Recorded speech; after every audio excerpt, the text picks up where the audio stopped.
ஹெல்த்தியாக டேஸ்டியாக 5 மினிட்ஸ்லேயே வெள்ளை அவலும் வேர்க்கடலையும் இருந்தால் சூப்பரான ஒரு ஸ்நாக்ஸ் செய்யலாம். இது ரொம்ப ஹெல்த்தியாக டேஸ்டியாக இருக்கும். வாங்க எப்படி செய்யலான்னு பார்க்கலாம். ஒரு கப் வேர்க்கடலையை போட்டுக்கோங்க. நல்லா வறுத்து எடுத்துக்கோங்க. தீயை விடாமல் நல்லா வாசனை வர வரைக்கும் வறுத்துட்டு தொளி எடுத்து ஒரு பக்கம் இருக்கட்டும். ஒரு கப் அவலை எடுத்துக்கோங்க. நல்லா வறுத்துக்கோங்க. கையில் உடச்சிங்கன்னா நொறு நொறுன்னு இருக்கும். இப்போ இதையும் வறுத்த அவலையும் ஒரு பிளேட்டுக்கு எடுத்துக்கலாம். ஒரு பேன் வச்சுக்கோங்க. நெய் ஊற்றிக்கோங்க.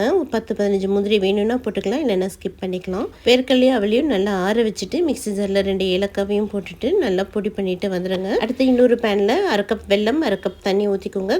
நல்லா ஒரு 5 மினிட்ஸ் நல்லா கொதிக்கட்டும். கம்பி பதம் வரணும்னு அவசியம் இல்லை, ஜஸ்ட் கொதிச்சா போதும். இப்போ பொடி பண்ணிட்டு வந்தால் வேர்க்கடலை அவல் பவுடரையும் போட்டுட்டு நல்லா மிக்ஸ் பண்ணிக்கோங்க. வறுத்து வச்ச முந்திரியும் போட்டுக்கலாம். போட்டுட்டு ஒரு நிமிஷம் நல்லா கிளறி கொடுத்துக்கோங்க. அவ்வளோதான். இப்போ சூப்பரான லட்டு ரெடி ஆயிடுச்சு. இது ரொம்ப ஹெல்த்தியாக டேஸ்டியாக இருக்கும். குழந்தைங்களுக்கு கண்டதையும் வாங்கி கொடுக்காம இந்த மாதிரி கொடுங்க. ரொம்ப ஹெல்த்தியாக இருக்கும். ட்ரை பண்ணி பாருங்கள். பிடிச்சா சப்ஸ்கிரைப் பண்ணுங்கள். தேங்க்யூ.